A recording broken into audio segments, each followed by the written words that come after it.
Magandang umaga po sa lahat. Ako nga po pala si Panubi Jane. Ang milk ko po ay sanhi at bunga ng mga pangyayari pagsagot sa mga literal na tanong. At ang aking paksa po ay tungkol sa nasasabi ang sanhi at bunga ng mga pangyayari and together with my code. Ang layunin ko po ay una, natutukoy ang sanhi at bunga ng mga pangyayari, nabibigyang halaga ang sanhi at bunga mula sa mga pangyayaring nabasa at nakagagawa ng bubble map organizer na magpapakita ng sanhi at bunga ng mga pangyayari. Ang strategiya ko po ay Game-Based Learning by James Polgy. Si James Paul siya ay pinanganak sa California at nag-aaral sa Universidad of California at Santa Barbara. So angkop ito dahil ang game-based learning ay mabisang paraan para gawing konkreto, memorable at makabuluhan ang pag-aaral ng mga bata para madaling matutunan ang konsepto. Si James Paul siya ay ang game designer at ama ng GBL or Game-Based Learning at siyentipikong pag-iisip kung paano magiging makabuluhan ang laro sa pagtuturo. So, ang laro po sa aking engage ay pinamagatang Find Me and Paste Me. Una po ay magpakita ako ng larawan o mga litrato tungkol sa mga sanhi at bunga, and then pagkatapos ay hatiin ko ang mag-aaral sa dalawang grupo.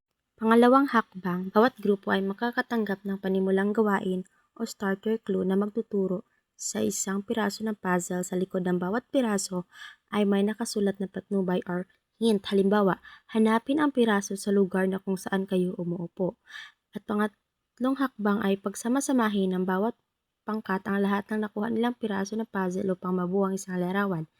At ang pang-apat na hakbang, ang unang makabuo ng larawan sa loob ng 5 minuto, siya ang panalo at unang magbabahagi ng kanilang sagot sa harapan. Ang laro po sa aking Explore ay pinamagatang I-Connect. Tinatawag po itong I-Connect dahil ang bawat grupo ay pipili ng kanilang icon at kung sino ang makakonect ng 5 icon na hindi nahaharangan ng kalaban, siya ang panalo. So, paano nga ba ito laruin? Unang hakbang, hatiin sa dalawang grupo. Bawat grupo ay pipili ng icon na gusto nila, heart, circle, or triangle. Pangalawang hakbang, bawat miyembro ng grupo ay magkakaroon ng pagkakataong sumagot sa tanong. Kapag alam ng miyembro ang sagot, siya ay pupunta sa gitna, kukunin ang bandila at sasagutin ang tanong.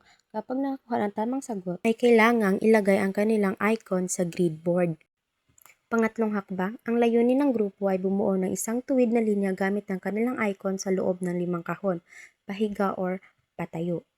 Pang-apat, maaring harangan ng mga kalaban ang linya ng kanilang grupo upang magpigilan silang manalo, kaya ang unang grupo makabuo ng 5 I-Connect na linya ang mananalo. Paano nga ba ito laruin? So, let's play I-Connect. So, ito po ang halimbawa nating grid board. So, halimbawa, ang unang grupo, ang icon nila ang napili ay heart at ang pangalawa ay circle. So, base sa ating nakikita, mas marami ang heart. So, it means that ang unang grupo ay maraming sagot na nakuha at may tsansa na manalo. Ngunit, hinarangan sila ng kabilang grupo gamit ang kanilang icon na kung saan ang layunin ng bawat grupo ay makakabuo ng 5 icon sa loob ng 5 box at siya ang tatanghaling panalo. Ngunit, maaari din itong harangan ng kabilang grupo upang hindi agad manalo. So, meron ako itong halimbawang tanong. Una, bakit nagkaroon ng baha sa barangay? A. Maraming nagtanim ng puno. B. Bara ang mga kanal dahil sa plastic at basura. C. Tumaas ang presyo ng bigas. Halimbawa, ang unang sagot ng unang pangkat ay B. So, i-check muna natin bago sila maglagay ng kanilang icon sa grid board kung nakakuha lamang sila ng tamang sagot. So, B is ang tamang sagot. Bara ang mga kanal dahil sa plastic at basura. So, that's the time na maglalagay na sila ng kanilang icon sa loob ng grid board. Pangalawang tanong, ano ang bunga ng pagtulog ni Lito ng hating gabi? A. Masigla siya sa umaga. B. Inaantok siya sa klase. C. Nakakapagluto siya ng agahan. Halimbawa, ang sagot ng pangalawang pangkat ay A, which is mali dahil ang tamang sagot ay B. Inaantok siya sa klase. So, ang pangalawang pangkat ay hindi sila mabibigyan ng pagkakataon na maglagay ng kanilang icon sa grid board dahil mali ang kanilang sagot. So, ang makapaglagay lamang ng icon sa grid board ay ang mga nakakuha ng tamang sagot. Next ay sa aking explain. So, ang pamagat na aking laro dito ay Sanhi Bunga Timeline Race na kung saan ang layunin ay buuin ang tamang pagkasunod-sunod na mga pangyayari gamit ang timeline. So, meron ako materials, Manila paper at marker. So, ang mga hakbang kung paano laruin, una hatiin sila ng grupo, bigyan ang bawat grupo ng random na pangyayari. Pangalawang hakbang, unang makabuo ng sanhi, bunga, timeline, siya ang panalo. Halimbawa, ang sanhi ay pagputol ng puno. So, ano magiging bunga? So, pagguho ng lupa. So, kapag gumuho ang lupa, ay magdudulot ng pagbaha. And then, pag nagbaha, ay maaaring mawala ng tirahan ang mga hayop.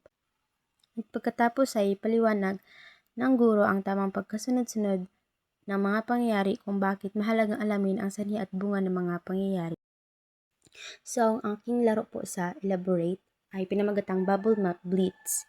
So, ito po, ang setup po nito ay maraming mga sticky notes na may iba't ibang kulay na nakadikit sa pader na sa loob ng paaralan, na kung saan ang mga sticky notes ay may mga nakasulat na mga word tungkol sa sanhi, bunga at pangunahing pangyayari. So, paano nga ba ito laruin? So, meron tayong unang hakbang.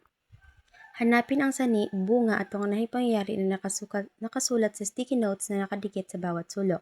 Pangalawa, gumawa ng bubble map organizer sa gitna ng bula, idikit ang pangunahing pangyayari na siya ay kulay dilaw.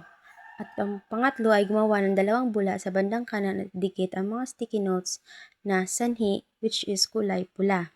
At ang pang-apat na hakbang ay gumawa naman ng dalawang bula sa bandang kaliwa at idikit sa loob ang mga sticky notes na naglalaman ng salitang bunga, which is kulay bughaw. At ang panglimang hakbang, gumawa ng isang bula sa bandang taas at isulat ang solusyon upang matugunan ang mga sanhi at bunga ng mga pangunahing pangyayari. At pang-anim na hakbang, sa loob ng 10 minutes kung sino ang unang matapos, siya ang masisilbing panalo at ilahad sa klase ang kanilang sagot. So, ito po ang magiging forma ng bubble map organizer na kung saan sa gitna pangunahing pangyayari, sa taas ang solusyon upang matugunan, at sa bawat gilid ay ang mga sanhi at bunga ng mga pangyayari. So, sa aking evaluate, ang pamagat po ay sanhi, bunga, exit ticket challenge. Kung saan mapakita ang guro ng scenario card. Halimbawa, ang nakasulat nito ay bumagsak sa exam si Maria. So, sa harapan po ay may dalawang box na kung saan may label o nakasulat na sanhi at bunga. So, bago magsiiwan ang mga estudyante ay bibigyan ang bawat isa ng tig-dalawang maliit na papel, which is nagsisilbing exit ticket. At pangatlong hakbang, sasagutan ng mga estudyante ang exit ticket batay sa scenario card na napili ng guro. At ang pang-apat na hakbang, ilunod ng mga estudyante ang exit ticket pagtapos ng sagutan sa nabibilangan na kahon, sanhi or bunga na kahon. So, ang aktibidad na ito ay nagsisilbi talaga or ma-evaluate mo ang isang mag-aaral kung manalaman ba talaga siya sa iyong klase.